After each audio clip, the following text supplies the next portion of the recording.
Hey, Hayden, thanks for your time, buddy. It's good to see you again. No, Hey, you. Thank you. hey, tell us some of the areas that you've improved at since we last saw you slinging the football against IU. I think a big thing for me is that I've been really working on my whole life is try to be more athletic. And we've talked about it before, but trying to be able to extend plays with my feet. Um, don't know if it'll ever be a huge strength of mine, but I'm trying to just get better at that every day. Working with the strength staff and the training staff to be more flexible and hopefully more mobile. So that's probably the biggest thing I've been working on. Hey, what about the new guy, Austin Burton's caught your eye? He's a kid who can really throw the ball. He's very accurate. A great kid to be around. You can tell was in a great program. So he's a lot of fun to be around and can sling it like the rest of us. Describe the competition between you three guys. Is it friendly? Are you guys rivals? You help each other out? How's it going? No, it's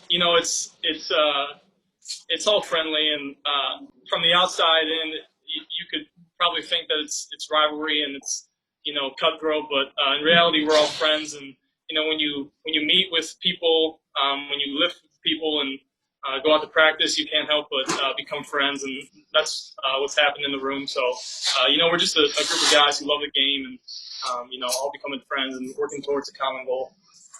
All right, thanks. I'm good. Okay, Mike, why don't you go next? Hey, Aidan, just I think we maybe talked about this in the spring a little bit as you came out of last year, knowing you're going to be involved in the starting quarterback competition, just your confidence level of what you did last year and how much has that carried over to now? Yeah, I think those game reps are really priceless, and practice reps are extremely important too. So I think the mixture of those two things have really helped me, and did some good things last year, but kind of trying to turn the page on that and both at the same time learn from it and at the same time move on. So we know it's a new season with a new team, and I'm just trying to move on and hopefully have a better season than I did last year. How did you stay sharp during the pandemic? I think as bad as the pandemic was, in terms of us not being able to be here, I think with our technology, it makes it a lot easier. And we have film on our iPads, and we can watch film any time of the day. So there's really no excuse, especially at the quarterback position, for not spending a lot of time watching film. And I think that was, besides, as I talked about, trying to be more mobile, that was the biggest thing. I just, there's no limit to how much film you can sit down and watch. It's not taxing on your body, so you can sit down for hours and watch, and that's what I'm trying to do. Two-part question. When Rondell opted out, your reaction was, and then when Rondell opted back in, your reaction was? Honestly, on both fronts, it was, a little bit surprised, but when he first opted out, there was a lot of unknowns, and you could kind of see the writing on the wall. So it didn't come as a huge surprise. It definitely was, not the greatest news, but. And then the same thing opting back in. Once we knew we had a season, there was talks and rumblings of him coming back. So both times, rumors get tossed around. You're not sure what's true and what's not. But both times really weren't that surprised. How much are you looking forward to having Rondell and David Bell on the field at the same time, and how much does that open up things offensively for everyone?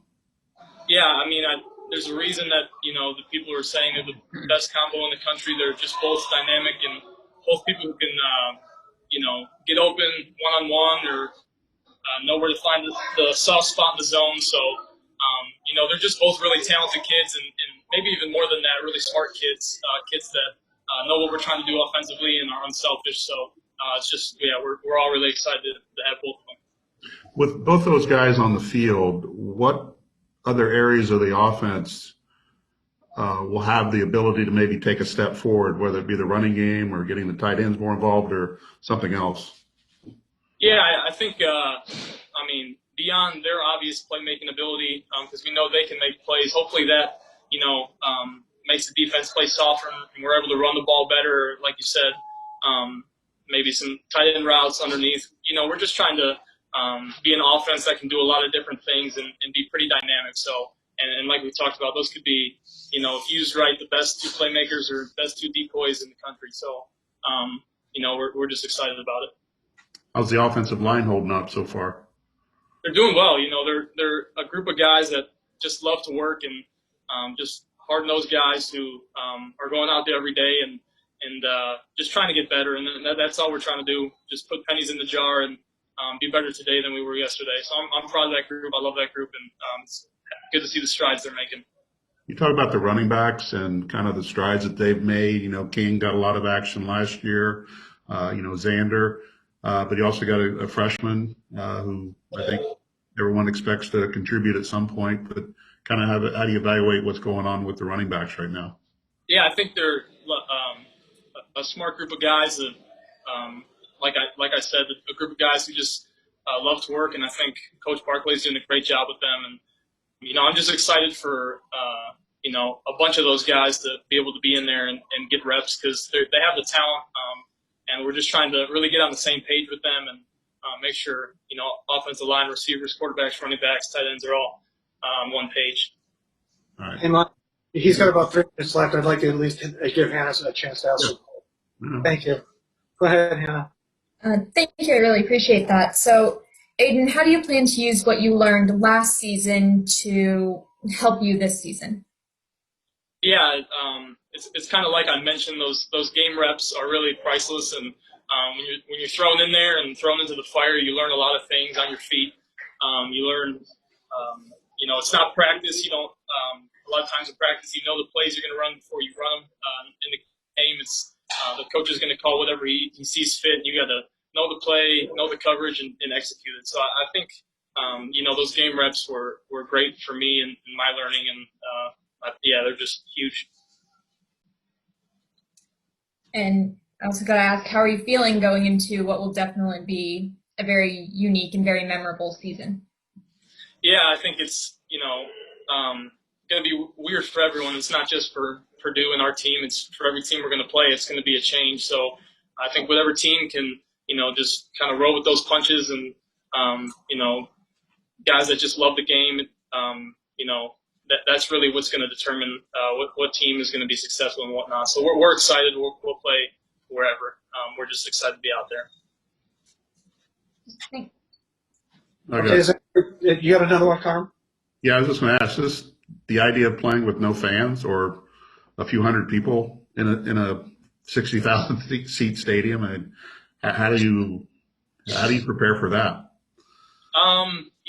It's going to be really weird. It's not anything when you dream of playing college football. It's not anything you really dream about playing in front of no fans. But at the same time, it's the reality of the situation, and we have just so much going on in between the white lines. You're trying to focus on that. Even a lot of times during a game where there is fans, you just kind of get lost in the game. So we're just excited to play. Thank you. Anything else? Okay. We'll be right back with another player here very shortly. Thank you, guys.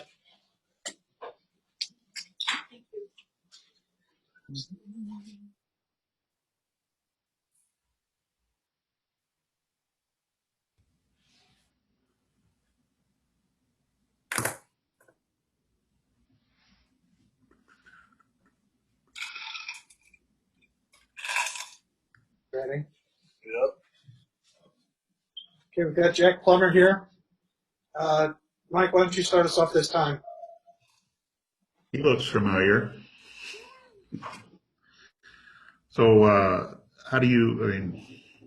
Kind of where do you think this quarterback competition is right now, and how much are you guys feeding off each other and trying to make yourself better based on what you're seeing from the other guys? Yeah, I think when you put like a bunch of good quarterbacks together in one room, naturally they're just going to want to compete on every throw they make, and we're keeping charts on the board of who's doing what, and if you see someone make a good play in this period, like, I got to make a good play, but at the same time we're all still cheering for each other, cheering for the team as a whole. But overall, I think competition makes us all better. How did you stay sharp, or try to stay sharp during the spring and then the summer with the limited conditioning and all that? So I went back home to Arizona, and Parks were open, so you can go out and grab some receivers. My little brother plays quarterback too, so just grab some football and some receivers. You can throw routes, a couple times a week, and then we had Zoom meetings with the coaches to try to keep us on top of the X's and O's. What have you seen out of Austin Burton? What kind of element does he bring that might be different from you or Aidan? Well, he came in and learned the playbook really quick too, with how complex of a playbook we do have. It was pretty impressive to see how quickly he's picked up on it. And he's good at scrambling and make some plays outside the pocket. What was your focus in the offseason since spring, as far as what area or areas that you really need to improve on to win this job and get the playing time that you want? Being able to make throws on time in the pocket accurately to receivers, keep them on the run, going through the read and being able to get from the first read and progression all the way down to the third or fourth guy quickly and on time, all while keeping calm in the pocket. What's it mean for a quarterback to have David and Rondell on the field at the same time? You can't complain whenever you got those two guys in the field. Makes our job a whole lot easier. Those dudes know how to get open, and definitely going to create some matchups for other guys too on the field to get open. I asked Aidan, but what other areas of the offense other than David Rondell should maybe will other areas of the offense pick up a little bit based on having those two guys and the attention that they're going to receive? Yeah, I mean, for those two guys, if you're going to put either your best defender or double cover them or try to bracket them, you're going to leave either our tight ends open or possibly if they're doing two safeties, we'll have a good box to run. So I would say the run game could be good and the tight ends could be good. How's your ankle? Ankle's good, 100%. It really felt like 100%, like probably in March, like right after we went home, got sent home for spring break. Then it started feeling really, really good. All right. What's this season going to be like with no fans in the stand, and how do you prepare for that? It's not going to be any different. Just football is football. Fans definitely make it more fun and get more energy. But at the end of the day, I'm not really focused on who's in the stands whenever I'm out behind the center. All right. Thank you. Okay, Tom? Jack, you going to miss Elijah at all? Am I going to miss him? Yeah, he's a fun guy. And Elijah was really fun to be around. He's a really goofy guy, and just being able to see him in practice, makes me a better player too because he's a really good quarterback. Hey, real quick too, just talk about the tight ends. Is anybody emerging there? I know you have a veteran back in Durham. How are the two redshirt freshmen looking? Payne obviously is looking really good out there. He's making a lot of great plays. And then as far as for the second tight end, there's a lot of people competing to try to see whenever we go two tight end sets who's going to get on the field. And for the most part, they're doing pretty good. They still need to line up fast and really. I feel like they should be, with all the reps in this camp that we have right now, they should be getting more faster at lining up and knowing what to do. So it should be exciting to see which tight end will come out. Hey, last question from me. Any of the four true freshman wide receivers standing out at all, like Marcellus Moore or Sullivan or Malik Carr, guys of that ilk? Yeah, the good thing about all those freshmen is they'll kind of do something a little different. Malik's a really big receiver. Abdur, he's really quick. He can run good deep routes. And then Sullivan, whenever he's hot, he's looking really good. He gets in and out of his breaks really, really quickly. And then Marcellus obviously is very, very fast. So they're all looking pretty good. Thank you. Okay, Hannah? So this is definitely going to be a very unique season. How are you feeling going into it, knowing it's only going to be Big Ten and all that? I think all of us are really just grateful that we get to play because at first we were, not going to play, and we saw all these other teams, even West Lafayette's a mile away from us, and they're playing football. So we were kind of like, why can't we play? And so I think we're really just grateful that we get to play no matter what teams are playing. Great, thanks. Okay, any other follow-ups? Nope, I'm good. Okay, thank you.